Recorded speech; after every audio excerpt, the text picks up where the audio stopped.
Hi guys! For today's video, ayan, samahan nyo na naman ako sa mga kaganapan ko dito sa bahay ngayong araw. Medyo late na nga ako nagising ngayon dahil nga sobrang pagod ko kahapon. Syempre, pagkagising ko nga ito, diretso deliver ka agad ng yelo. Sa mga bibisita sa bahay na ito, tsak ang itatanong, magkano po ang inyong electric bill? Sa dami kasi ng kanilang refrigerator at freezer, ang kanilang bahay para ng appliance center. Andito yung dalawang, hindi ko alam kung ang tawag dito, parang lalagyanan ng ice cream. So, bakit may ganito? Yung mga nakalagay dito is ready to deliver na. Ang 16 nilang freezer, naglalaman lang naman ng daan-daang piraso ng ice. And it was all yellow. Ganito lang dapat talaga ang normal na yelo, pero tignan nyo naman yung yelo namin, mas malaki pa. 4x12 ang size niyan, pero napapalaki po talaga namin yan. May mga nagko-comment na po sa akin na, CEO ba kayo ng yelo? Yelo Queen ka ba? Bakit hindi mo palitan yung pangalan mo na Miss Yelo? Isa man sa may pinakamainit na klima tuwing tag-init, ang probinsya ng Isabela, chill naman daw ang binansagang si Miss Yelo o ang 21 anyos na si Jodeline. Sa benta kasi nilang 6 pesos kada isang piraso ng yelo, aba, kada buwan, kumikita lang naman sila ng halos 100,000 piso. At medyo nawindang naman kami kasi sobrang dami na naman na order. Anong oras pa lang? Ang tubig, isasalin sa batya at saka ibubuhos sa plastic. Ang ginagamit po namin ngayon, yung nawasap, hindi naman po siya madumi. Ang sikreto raw sa buntis nilang yelo, ang pagbanat sa plastic na balot. Kapag nangalahati po yung tubig niya, dadagdagan pa po namin siya ng tubig, saka po namin siya bubuhulin at nagiging malaking yelo na po siya na parang buntis po. Alam niyo ba na talagang ilang beses ko tinry gumawa ng yelo pero laging nabibitak sa akin? Diyos ko, pagtali pa lang nga ng yelo, hirap na ako. Masakit po siya sa kamay. Maliit na lang po yung hahawakan mo para maitali. Nabaga po talaga yung kamay nila sa paggawa ng yelo. Ang paggawa ng yelo, bonding din daw nilang mag-anak. Kami lang din po ang nagtutulungan po talaga dito. Kaya po gumawa ng 1,000 sa isang araw po. Kinabukasan, ang yelo isinakay na ni Jodeline sa tricycle.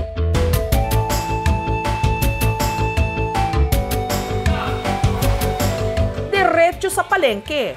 Ang ibinibenta niya kasing yelo, hindi raw yung pampalamig sa mga inumin, kundi yung inilalagay ng mga tindera sa mga karne at isda para manatiling sariwa. Mura yung yelo niya tapos matagal din siyang malusaw. Maganda yung quality ng yelo niya, matigas talaga. Kasi walang pagkuha ng yelo. Ngayon nakilala namin si Miss Yelo, doon kami kumukuha.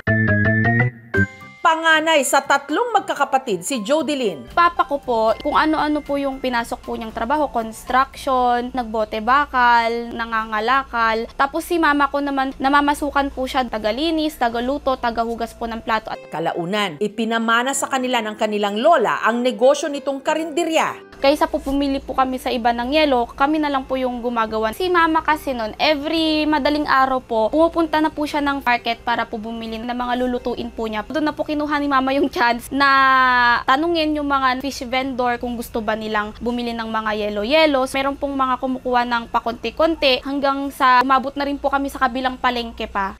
Ang unang freezer na gamit nila, hiram at sirain pa raw. Hanggang sa nangutang na po kami sa mga nagbebenta po ng mga appliances para mas marami po kaming masupply pa konti-konti. Hanggang sa naging 3, naging 4. Pero kung kailan unti-unti na raw sila nakakaluwag-luwag sa buhay, tsaka naman nanlamig na parang yelo ang pagsasama ng kanyang mga magulang. Hiwalay po si mama at papa. Si papa po na nakulong po siya. Nag-asawa po ng iba si mama. So parang sumakit din po yung loob ko noon. Nung high school po kasi ako, napabarkada po ako dahil sa mga problema. Nabuntis na po ako. Pero ang ina ay ina. Ang matigas na kalooban ng kanyang ina sa kanya, para rin daw yelong natunaw. Siyempre, bilang ina, pag nagagalit, nakakapagsalita ng hindi maganda. Pero hindi ko naman po sila matiis. Sobrang bigat po kasi yung mga pagsubok na naranasan ko noon, sir. Kaya mo yung mga anak mo para wag bumitiw. Masarap po sa feeling, sir, na meron yung nanay ko na umaalalay sa akin ngayon. Hala, naiiyak na ako. Ayan, kasi po kahit ganun po yung nangyari sa akin na nabuntis po ako, andyan pa rin po yung nanay ko na hindi po ako binitawan. Kaya after po nun, tinulungan ko na po yung sarili ko at tinulungan ko na rin po si mama na mag-build up pa po lalo yung aming business. magkatuwang nilang pinalago ang kanilang ice business. Meron po mag-order sa amin, sir, ng 10 pieces, 20 pieces, 15 pieces. Pinakamarami na po na order, sir, is 100 to 130 pieces. Minimum po na i-deliver namin araw-araw is nasa 350 to 500 pieces po. Nasa 65K to 90K po monthly. Malaki man ang kita ni Jodeline sa pagtitinda ng yelo, magkano naman kaya ang kanilang kuryente? Sige nga, bill reveal! Ang bill namin monthly ay mapatak po siya ng hanggang 30 to 40,000 monthly.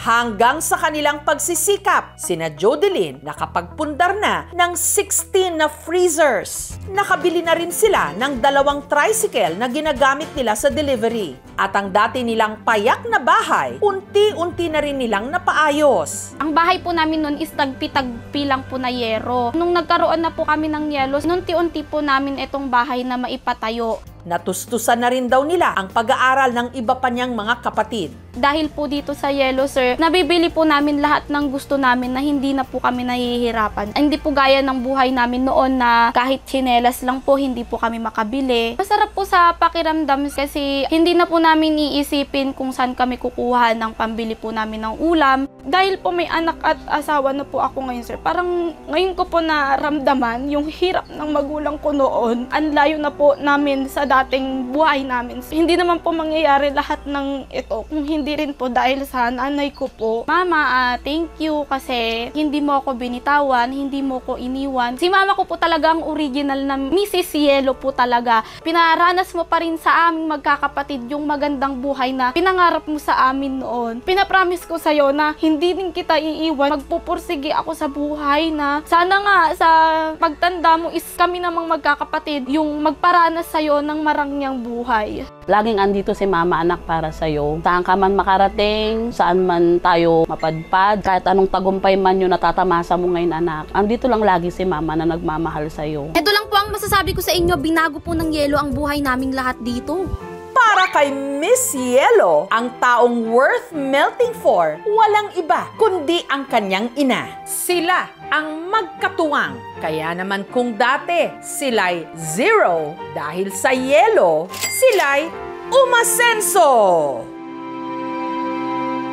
Thank you so much mga kapuso. Kung nagustuhan niyo po ang videong ito, subscribe na sa GMA Public Affairs YouTube channel. Don't forget to hit the bell button for our latest updates.